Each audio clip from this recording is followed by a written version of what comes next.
What's up, guys? Casual Yu-Gi-Oh here, Chris, and today I'm coming at you guys with my Destiny Hero deck profile for April 2020. Destiny Heroes is a deck I used to have like way back in the day, probably 2008, 2009, and obviously for the longest time it was kind of not playable, and then they came out with new support in 2016, but as I've said many times, I hated the artwork of those cards, and I am kind of the dude that like if the artwork is like god-awful, which it was, it just doesn't pique my interest to want to play it. They finally came out with good stuff last year in Dark Neostorm, and I pretty much made a deck profile from then on out. And, it's changed a little bit since then, but for the most part, that new support is really kind of what got me to remake the deck and get it going. So, yeah, let's do it. So, first, we got your 3 D-cubed. Oh, and by the way, yes, I'm doing this from my phone, like I've said on the recent deck profiles, because my camera's down. But honestly, this requires way less setup, so yeah, right now because of the virus thing, I think it's okay to be a little bit lazy. But 3D cubed. So I run the Plasma Dogma heavy build, so it's like I think D cubed is a great card. You have so many when you normal summon it, you ditch 2 cards out of your hand, and then special summon 2 D cubed from your hand or deck, and then so that gives you 3 monsters right there. And then because Plasma and Dogma could be special summoned by tripping 3, it works out perfectly. And yeah, that's pretty much it. He's just used for tribute fodder, and like I said before, the discard thing isn't that big of a deal because we have cards that we want in our graveyard anyway. So yeah, 3D cube. Oh, and it counts as a Destiny Hero monster if it's normal summon. So next we got the 3 ulti Destiny Hero Diamond dudes. They look beautiful. These are like $10 a pop, but yeah, just if you want to bling out your stuff. Diamond dude's your main guy that you go into as far as like your low level stuff. Like he's your main guy you'd always want to see. So his effect is once per turn, you can reveal the top card of your deck, excavate it. If it's a normal spell, you put it in your graveyard, and then you get to play it, like activate it next turn. And then if it's not a normal spell card, it goes to the bottom of your deck.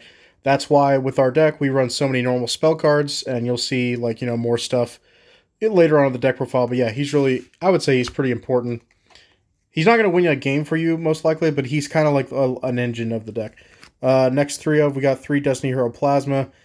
I don't really understand the Destiny Hero decks that like I've watched a few recently, and like all everyone does is they go like, yeah, I like Destiny Heroes, and all they do is they do Fusion Destiny, and then the rest is just all mass change or generic hero support, which is I'm just not a fan of that. I like if you wanted to do that, just make a mass change deck or just make a hero deck in general, but to call your deck a Destiny Hero deck, but like you're winning with like Darklaw and stuff, I'm just it grosses me out. But yeah, 3 Plasma. This isn't a brick with what you see what we have in the deck. You can Destiny draw this and discard, and then has uses in your graveyard, and I'll show you that. If it's in your hand, you can fuse with it, which I'll show you like what we're doing. And then obviously that DQ play, you could just trip 3 monsters and then get Plasma out. Plasma negates all face-up effect monsters your opponent controls, like it's just a blanket effect doing that. And then once per turn, you can equip a monster your opponent controls to this thing, and then half that thing's attack goes into him. He can only be equipped to 1 monster at a time, but great card. I love him. In the anime, he was so cool because he was the last Destiny hero that Aster got, and he had to like beat his like evil stepdad to do it. But I just have always loved this card. So that at 3, and because we're playing that at 3, of course we have to play 3 Dogma. Dogma's effect is once per turn during your opponent's standby phase, they lose half their life points. And here also can be special summon requiring 3 monsters, and one of them has to be a Destiny monster. I guess Plasma, the 3 monsters you trib don't have to be Destiny heroes at all, but Dogma's great. He's more, consistent 3,400, like you don't have to worry about what your opponent has on the field.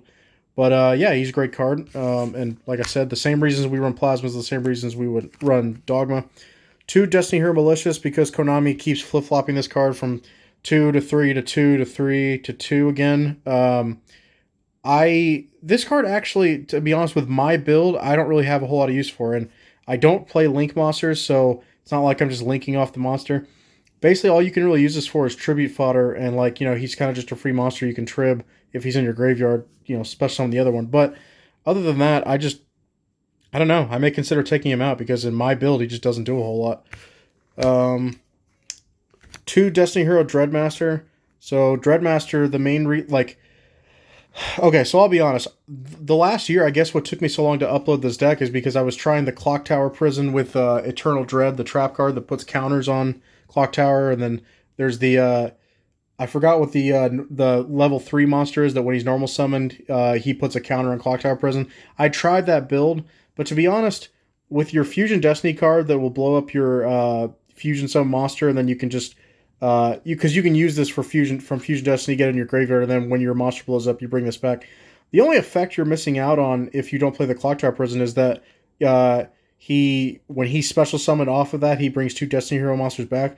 But because the big guys in Destiny Heroes are like Plasma and Dogma, and they can't be special summoned except by their own effects, you can't get those guys out anyway. So it's like it's not even that big of a deal to get that effect. I mean, as much as I love that strategy, I just wish they would make more cards that would make it worth your while. So because of that, we just play 2.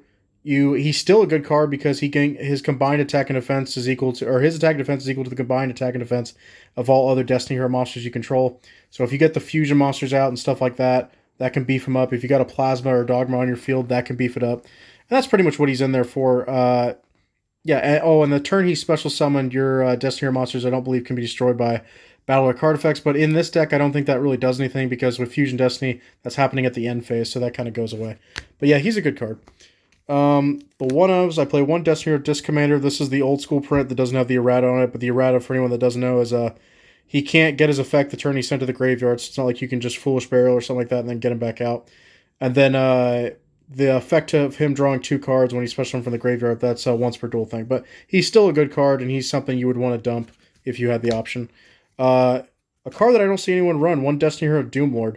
I actually might bump this card up. There's a part of me that would probably rather take out those Maliciouses and just bump Doomlord to 3 because he still has the effect of if he's in attack position, you can remove from play one of your opponent's monsters. That monster's you can't declare an attack that turn, but like the monster's gone for like a whole 2 turns, basically. Like it's gone for like their whole next turn. It won't show up, and you can keep doing that if you have a way to protect Doomlord. I just like him as a one of right now because if my opponent has something problematic and how easy it is to summon Destiny or monsters, like search them out, it'd just be nice to have a card that's like, oh, your guy can't be destroyed by battle of card effects. Cool, I'll just banish that.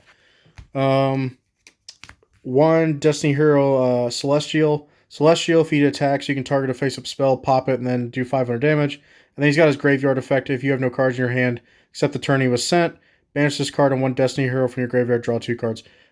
He's good. He's actually one that they didn't make originally, but he was in the original GX, but they finally made him in like 2016. But yeah, he's got good artwork and everything like that. But yeah, I think he's a solid card. 1, you might be able to play 2, but I probably wouldn't say 3. 1 Dasher. So yeah, I have the ulti, but this thing on the back is like beat up. I'm not gonna lie, but it's this thing's effect is not even his effect of tribbing to gain 1,000. It's not even his graveyard effect of when you draw a monster, you can just special summon it if it's in your graveyard. The main reason was I noticed when I would do the Fusion Destiny card and I would, my monster would die at the end phase and I'd get my 3 Destiny Heroes back out. I would notice that like when I would do Dreadmaster didn't have any monsters that could beef up his attack a lot. Dasher, I believe, is the aside from Plasma and Dogma, he has the highest attack of something that would be in your main deck. So I like him for that, and because he's a level 6, if I got him out and then had Malicious in my grave and banished it to someone, it'd give you a rank 6 play. So that's why I like him in here. I think he's fine as a one of, and I like his artwork and everything like that. So that's pretty much it for that. And then now on to the spell cards. 3 Destiny draw. It's not a Destiny Hero deck without it. It's really important. Discard 1 Destiny Hero, draw 2 cards. And it's not once per turn. Fusion Destiny. I don't think you'd ever find any Destiny Hero player that's not playing this at 3 because it's kind of one of the best fusion cards, I think, in the game as far as like archetype related. I think they balanced this card. I think they balanced it really well because you can only activate 1 a turn.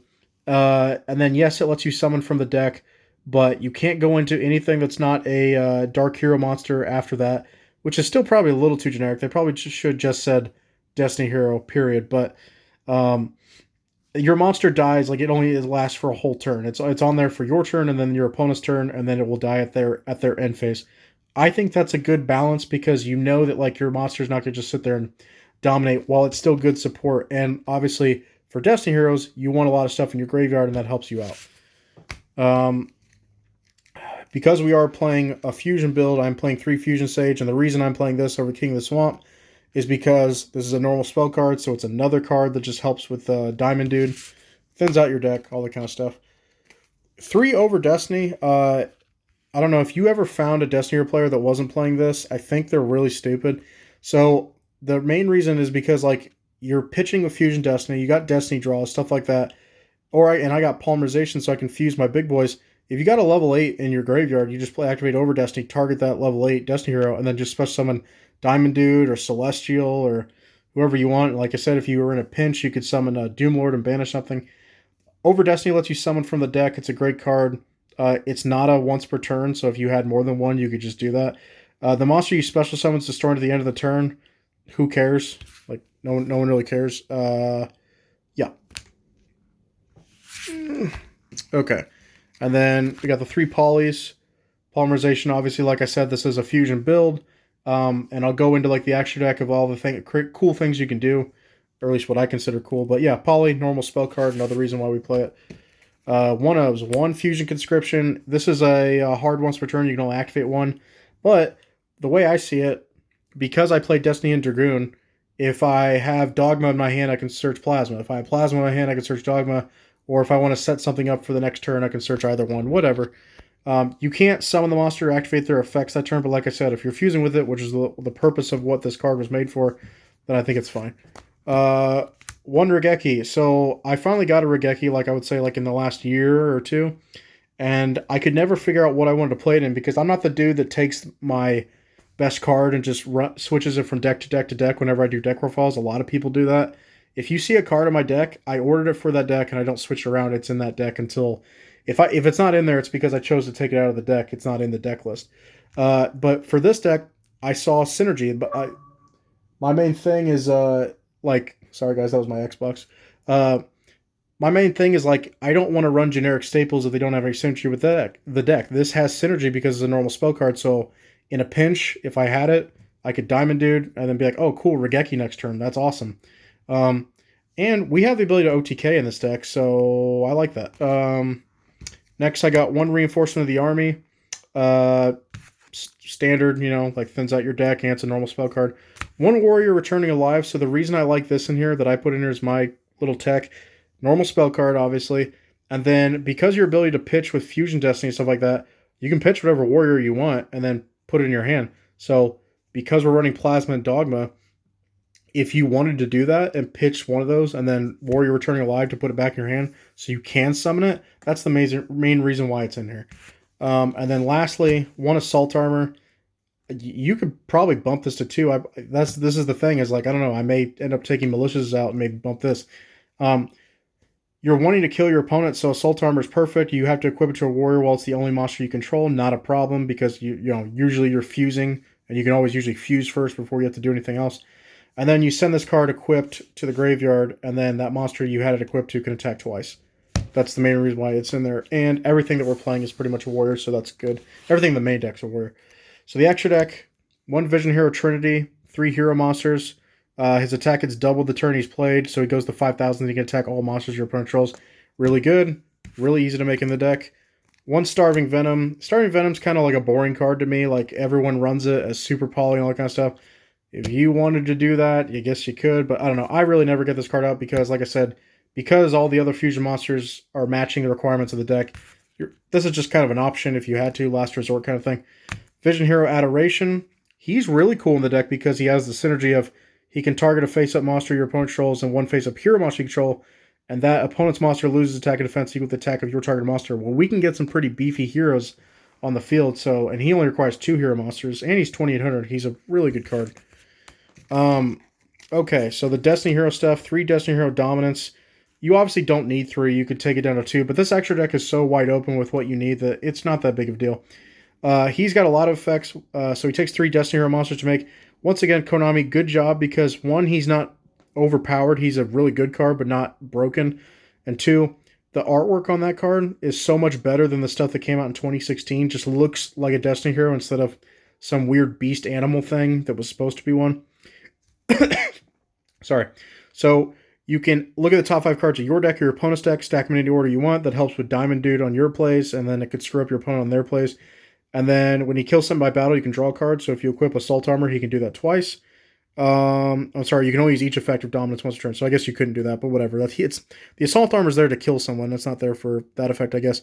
And then if he's destroyed by battle, the card effect, he's the thing that lets you bring back all your stuff in your graveyard with the Fusion Destiny.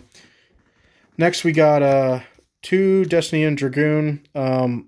You could play that at 3 or 2 or 1, whatever ratio you want. I do think you should probably play 1 if you're playing the Fusion build. And this is an underrated card.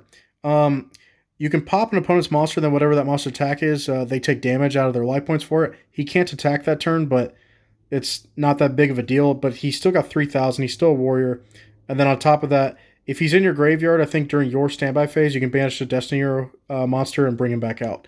That's really good. For the XYZs, Evil Swarm Nightmare, you only play Dark, so like that works. He can book stuff when they're summoned. 1 Cowboy, you know what Cowboy does. 1 Blade Armor Ninja. 1 Excalibur. 1 Photon Strike Bouncer. That's a rank 6 play if you ever wanted to get it out. Kind of screw over your opponent. And then rank 10s, I got 1 Gustav Max to kill your opponent with burn damage, and then 1 Utopic Dark Infinity, mainly because he's a Dark and he's a warrior. I just kind of thought there was some synergy there. And the level 10s that you could get out Dragoon, you could get out Dominance. That's basically it. I guess you'd have to get out either one of those. But that's not that hard of a play now with Master 5 because you can do Fusion Destiny with 1 and then Poly the other. But yeah, that's pretty much it for the deck profile. Destiny Heroes is really fun. They probably could still use a little bit more support because there's a lot of room, I think, in the deck. If they found a way to make the older Destiny Heroes more relevant, and that's the only problem I really have, is that none of the older Destiny Heroes really got, I don't know, like where they're playable in the deck. If they were to make some sort of support that made them playable, that would be nice. Or just make new Destiny Heroes that look good and don't look like crap. But yeah, that's it for the deck profile. Have a good one, guys.